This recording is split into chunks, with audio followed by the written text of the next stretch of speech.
Hi hello സുഖമല്ലേ? നമുക്കിന്ന് കുറച്ച് പൊടികളൊക്കെ മിക്സ് ചെയ്ത് ഗ്രൈൻഡ് ചെയ്ത് ഒരു ഹെൽത്തി ദോശ ഉണ്ടാക്കിയാലോ? 125 ml കപ്പിലാട്ടോ അളന്നത്. മിക്സിയുടെ ജാറിലേക്ക് 1/4 കപ്പ് റവ എടുത്തു, 1/4 കപ്പ് രാഗി പൗഡർ, 1/4 കപ്പ് ചക്കച്ചുള ഉണക്കിപ്പൊടിച്ച പൗഡർ, 1/2 കപ്പ് ഗോതമ്പ് പൊടി എടുത്തു, 1.5 ടേബിൾ സ്പൂൺ കോൺഫ്ലോർ, ചാമേരി വെള്ളത്തിലിട്ട് വെച്ച് കുതിർത്തിയതാണ്, 1/2 കപ്പ് അതും എടുത്തു. മിക്സിയുടെ ജാറിലേക്ക് വെള്ളമൊഴിച്ച് ഇതെല്ലാം കൂടി ഗ്രൈൻഡ് ചെയ്തെടുത്തു. മാവിലേക്ക് ആവശ്യമായ ഉപ്പിട്ട് കൊടുക്കാം.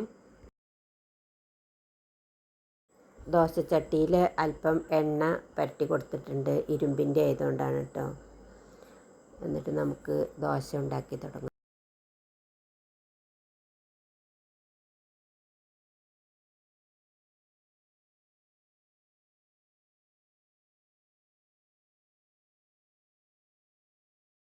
ദോശ പരത്തിയതിന് ശേഷം നമുക്ക് അടച്ച് വെച്ച് കൊടുക്കാം.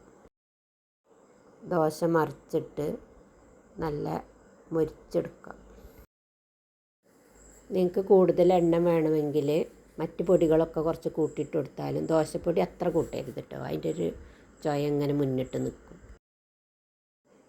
ഇങ്ങനത്തെ ദോശയ്ക്ക് ഒന്ന് ഇടയ്ക്കുണ്ടാക്കി വെക്കണം കേട്ടോ, വെറൈറ്റി ദോശകൾ. ഇങ്ങനെ പ്രമേഹം അങ്ങനെയുള്ളവർക്കൊക്കെ ഇങ്ങനത്തെ ദോശ നല്ലതാണ്. ചാനൽ സബ്സ്ക്രൈബ് ചെയ്യാൻ മറക്കരുത് കേട്ടോ. താങ്ക്സ്. ഇനി നമുക്ക് തേങ്ങാ ചട്നി ഉണ്ടാക്കാം. അതിന് നാളികേരം, പച്ചമുളക്, ചെറിയ ഉള്ളി, ഇഞ്ചി ഒക്കെ എടുത്തിട്ടുണ്ട്. അല്പം ഉപ്പും ചേർത്ത് നമുക്കിത് അരച്ചെടുക്കാം.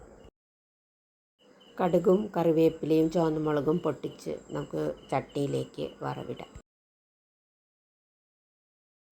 ചട്നി വല്ലാണ്ട് ലൂസാക്കണ്ട, വെള്ളം വല്ലാണ്ട് ചേർത്താൽ ടേസ്റ്റ് പോകും.